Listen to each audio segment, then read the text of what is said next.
नमस्कार दोस्तों, मेरा नाम है विनीत चौहान। तो स्वागत करता हूँ मैं आपके जीएसटी विज्ञान के सेकंड एपिसोड में।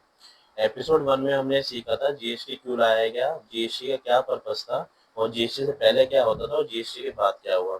जीएसटी ने कैसे सिंप्लीफाई कर दिया। और मैंने साथ ही साथ आपको ये भी बताया था कि जीएसटी के सेकंड एपिसोड में मैं आपको बताऊंगा जीएसटी के रेट्स क्या होते हैं, जीएसटी के रिटर्न्स क्या होते हैं और व्हाट इज जीएसटी कोड्स। तो बगैर किसी देरी के शुरू करते हैं। तो सबसे पहले हम बताऊंगा आप लोगों को कि जीएसटी कोड्स क्या होते हैं। जीएसटी कोड्स हमारे सर्विस के लिए गवर्नमेंट ने डिफाइन करा एचएसएन कोड। और सर्विस के केस में हमें बताया गया सेक कोड, सर्विस अकाउंटिंग कोड। तो हम पहले एचएसएन कोड समझेंगे। एचएसएन कोड क्या होता है। एचएसएन कोड होता है हार्मोनाइज्ड सिस्टम नोमेनक्लेचर। ये एक ऐसा इंटरनेशनल सिस्टम है गुड्स का जो समान गुड्स को क्लासिफाई करता है। जैसे कि हमारा यूनिफॉर्म कोड होता है ये कि बाकी इंपोर्ट एक्सपोर्ट जो करते हैं वो सिस्टम हमारे गुड्स में हमारा क्लासिफाई है चीज़ें। ये बेसिकली एक हमारा ऐसी आधार कार्ड होता है, वैसे ही गुड्स का एक ये आधार कार्ड आप समझिए सिंपल भाषा में। ये 6 डिजिट का होता है। पहले हमारा चैप्टर ऑफ गुड्स होता है। चैप्टर ऑफ गुड्स होता है मेन जो कैटेगरी ऑफ गुड्स, जैसे डेयरी का हो गया। डेयरी में हमारे नेक्स्ट जो दो डिजिट होगी वो क्लासिफाई करेगी डेयरी में क्या मिल्क है, घी है, क्या चीज़ है डेयरी के प्रोडक्ट्स में। और उसकी जो लास्ट 2 डिजिट होगी वो डिफाइन करेगी category of goods, detail category of goods. जैसे मैंने एग्जांपल भी दे रखा है यहाँ पर। मिल्क एंड क्रीम को डिफाइन करता है। 3004 हमारा मेडिसिन को डिफाइन करता है और 8703 हमारी कार्ड्स को डिफाइन करता है। तो चलिए मैं आपको बताऊंगा जैसे सेक कोड। सेक कोड हमारा सर्विस को डिफाइन करता है। बेसिकली ये सर्विस को डिफाइन करता है। ये मिनिस्ट्री ऑफ फाइनेंस ने बनाया था ताकि सर्विस को हम प्रॉपर क्लासिफाई कर सके किस टाइप ऑफ सर्विस हमारी है हमारी।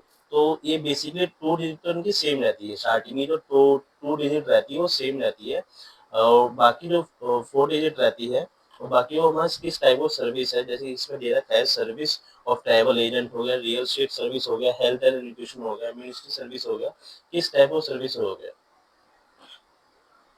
अब ये समझिए कि हमारा जीएसटी कोड क्यों इम्पोर्टेंट है। देखो, गलत जीएसटी कोड लगाने से हमारा गलत जीएसटी रेट रह सकता है। जीएसटी रेट मैं बताऊंगा आपको आगे कि जीएसटी कोड से हमारा जीएसटी रेट डिफाइन होता है। हमारा जीएसटी रेट मतलब टैक्स रेट होता है जो हमारे गुड्स पे हम लगाते हैं। तो अगर हमने जीएसटी कोड हमने गलत लगाया तो हमारा जीएसटी रेट भी गलत लग सकता है। ये एक्सपोर्ट इंपोर्ट में हमें एचएसएन समरी होती है, harmonised system nomenclature HSN summary होती है। ये मैंडेटरी होती है हमारी ग्लोबली। हम अपना ग्लोबली डील करने के लिए ग्लोबली एक तरह से समझे एक्सेप्टेड है ये। तो लार्ज बिजनेस के लिए एचएसएन टैग मेंशन करना जीएसटी रिटर्न में कंपलसरी है। मैं आपको बताऊंगा आगे जीएसटी रिटर्न क्या होती है। और ये एचएसएन कोड और टैक्स समरी होता है मेंशन करना जीएसटी रिटर्न्स में बहुत मैंडेटरी होता है कि हर टैक्स पेयर को।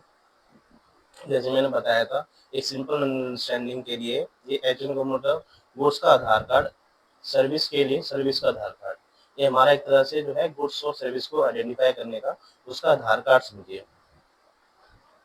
देखो जीएसटी रेट्स हमारे टाइप्स ऑफ जीएसटी रेट्स जो हम गुड्स और सर्विसेज पे हम एप्लीकेबल है और जो हम उसको डिफाइन करते लगाते हैं। 0% जीएसटी पे क्या हुआ, जी 0% जीएसटी सर्विस आइटम मतलब जो हमारा नेसेसरी है डेली सर्वाइवल के लिए, जैसे कि मिल्क हो गया, फ्रेट फ्रूट्स एंड वेजिटेबल हो गया, सॉल्ट हो गया, एग्स हो गया, अनब्लेंडेड आटा दाल इन। और सर्विस के केस में एजुकेशन सर्विस हो गया, हेल्थ केयर सर्विस हो गया। ये डेली एसेंशियल्स के लिए अफोर्डेबल रखना है। मतलब जो है बेसिकली अगर हमने गवर्नमेंट ने इस पर टैक्स लगा दिया, जो हमारी जो पब्लिक है ये जो सिटीजन है इंडिया के, उनको जो डेली एसेंशियल है वो चीज़ उनको अफोर्ड करना महंगा पड़ेगा। 5% होता है कॉमन और मास कम्युनिकेशन आइटम्स पे एप्लीकेबल है। जैसे शुगर हो गया, टी हो गया, अनप्रोसेस हो गया, एडिबल ऑयल हो गया, एलपीजी फॉर डोमेस्टिक यूज। देखो एलपीजी फॉर डोमेस्टिक यूज के लिए क्या है, 5% रहता है डोमेस्टिक यूज के लिए। जो हमारा कमर्शियल यूज रहता है वो रहता है हमारा 18% में हमारा क्लासीफाई करा हुआ है गवर्नमेंट ने। और सर्विस जैसे इकोनॉमी क्लास और सर्विस है उसको लो रेट है जो हमारे कॉमन पीपल को हम सपोर्ट कर सके। तो आगे हम समझेंगे 12% GST rates. 12% of GST rates ये हमारा स्टैंडर्ड रेट है। बेसिकली एक स्टैंडर्ड रेट है यूज आइटम। जैसे बटर हो गया, घी हो गया, चीज हो गया, ये कुछ fruit vegetable business class travel service के केस में middle range of product service पर हमारा एप्लीकेबल होता है। अब हम समझेंगे GST rate, standard rate for more, एक कॉमन रेट है जो mostly her goods and service पे गवर्नमेंट ने एप्लीकेबल कर रखा है चीजें। तो जैसे कि हेयर हो गया, हेयर ऑयल हो गया, टूथपेस्ट हो गया, सोप हो गया, इंडस्ट्रियल गुड्स हो गया, एसी हो गया, मोबाइल फोन्स हो गया, इसमें मोबाइल फोन्स लिखना था और मैं भी रह गया। तो मोबाइल फोन्स में हमारा आईटी सर्विसेज हो गया, रेस्टोरेंट पे हो गया, टेलीकॉम पे हो गया, मेजर रेवेन्यू अर्निंग स्लैब है। ये गवर्नमेंट का मेजर रेवेन्यू अर्निंग, मतलब मास गुड्स एंड सर्विस पे 18% हमारा जीएसटी रेट एप्लीकेबल है। अब एक आता है 28% जीएसटी रेट्स, ये हमारा लग्जरी गुड्स एंड सर्विसेज पे एप्लीकेबल। लग्जरी गुड्स पे जैसे कार्स हो गया, टबैको हो गया, एडेड पान मसाला, बेसिकली पान मसाला क्या है, डीमेरिट गुड्स बोलते हैं इनको। ये गवर्नमेंट को मतलब डिसकंटिन्यू या लोग इसका कम यूज करें, इसलिए इस पे 20% रेट एप्लीकेबल है जीएसटी। ये हाई टैक्स रेट है नॉन एसेंशियल हार्मफुल गुड्स, जैसे मैंने आपको बताया ना, जैसे तम्बाकू, जो आपका पान मसाला है, हार्मफुल गुड्स है, इसलिए इन पे 28% ऑफ जीएसटी रेट एप्लीकेबल है। तो जैसे कि बताया, अब आगे हम डिस्कस करते हैं टाइप्स ऑफ जीएसटी रिटर्न्स।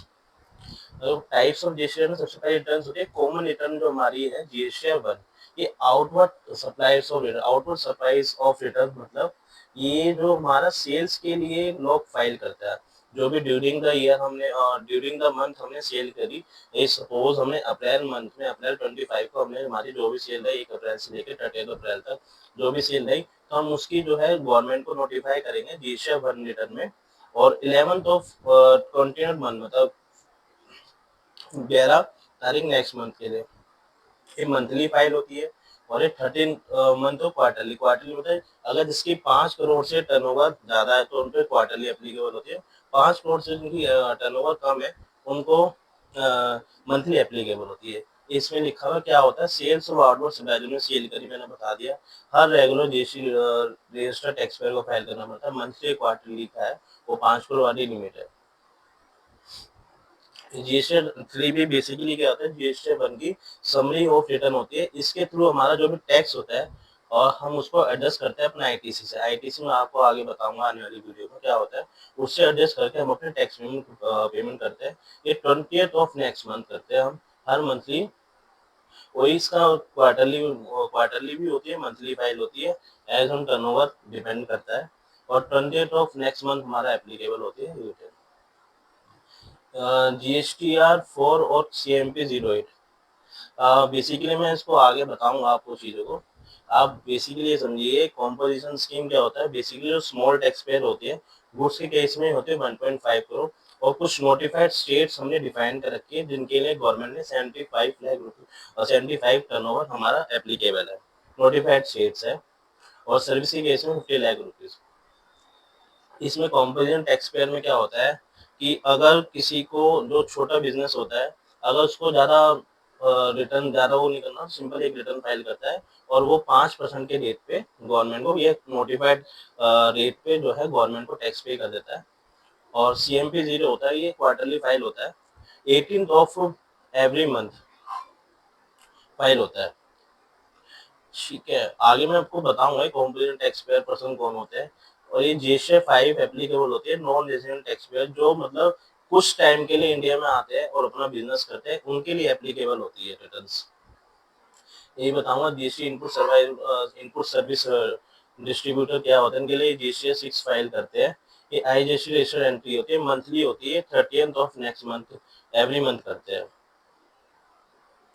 और GST 7 होते हैं TDS अंडर जीएसटी, जैसे कि कुछ नोटिफाइड है, जैसे गवर्नमेंट डिपार्टमेंट है, नोटिफाइड डिटेक्टर है जो TDS काटते हैं अंडर जीएसटी, उनको GST 7 फाइल करनी होती है। इनकी जो फ्रीक्वेंसी होती है मंथली होता है, 10th ऑफ नेक्स्ट मंथ होती है। ई कॉमर्स ऑपरेटर तो आप लोगों को पता ही होगा, e commerce operator Flipkart, Amazon, इनके थ्रू जो ये बीच में इंटरमीडिएट होते हैं कि बायर और सेलर के बीच में इंटरमीडिएट होते हैं, और ये ना कमीशन कुछ कलेक्ट करते हैं, उस पर केसेस कलेक्ट करते हैं ये। तो ये लोग जो है GSTR 8 फाइल करते हैं, मंथली फाइल होती है इनकी रिटर्न, और 10th of the next month file होती है। और मेन रिटर्न जो होती है हमारी GSTR 9, ये बेसिकली क्या है, रिकन्सिलिएशन, एक एनुअल रिटर्न है जो थ्रू आउट द ईयर हमने जो भी काम करा तो उसका हमें बताना पड़ता है पूरे साल का सेल परचेज हमने क्या आईटीसी लिया, क्या हमारी टैक्स पेमेंट रही, और ये हर रेगुलर टैक्स पेयर को फाइल करनी होती है।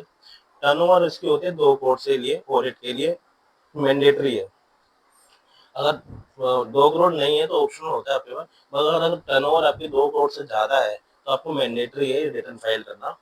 वो एनुअली फाइल होती है और 31 December of next financial year, जैसे हमारा 24-25 फाइनेंशियल खत्म हुआ तो 31 दिसंबर 2025 जो है हमारा, इसके लिए हमारा रिटर्न ये एप्लीकेबल है।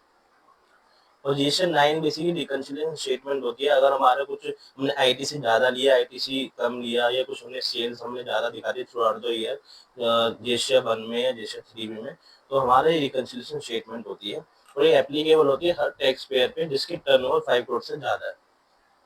पहले इस पे ऑडिट भी एप्लीकेबल होता था, तो कुछ ईयर पहले जो भी हमारी फाइनेंशियल मिनिस्ट्री है इन्होंने एप्लीकेबल हटा दिया, सीए का ऑडिट एप्लीकेबल होता था, सीए के साइन जाते थे इसमें। तो आज हमने समझा जीएसटी कोड्स के बारे में, जीएसटी डेट्स के बारे में, various types of GST returns. Next video में समझेंगे एप्लीकेबल ऑफ जीएसटी रिटर्न्स, कौन सी मतलब मैं आपको बताऊं कॉम्पोजिशन टैक्स पेयर मैंने बताया था, नेक्स्ट वीडियो में बताऊंगा आईएसडी क्या होता है, इनपुट सर्विस डिस्ट्रीब्यूटर क्या होता है, टाइप्स ऑफ टैक्स पेयर के बारे में। और मोर वीडियोस के लिए लाइक करें, शेयर करें, सब्सक्राइब करें फॉर मोर। Thank you.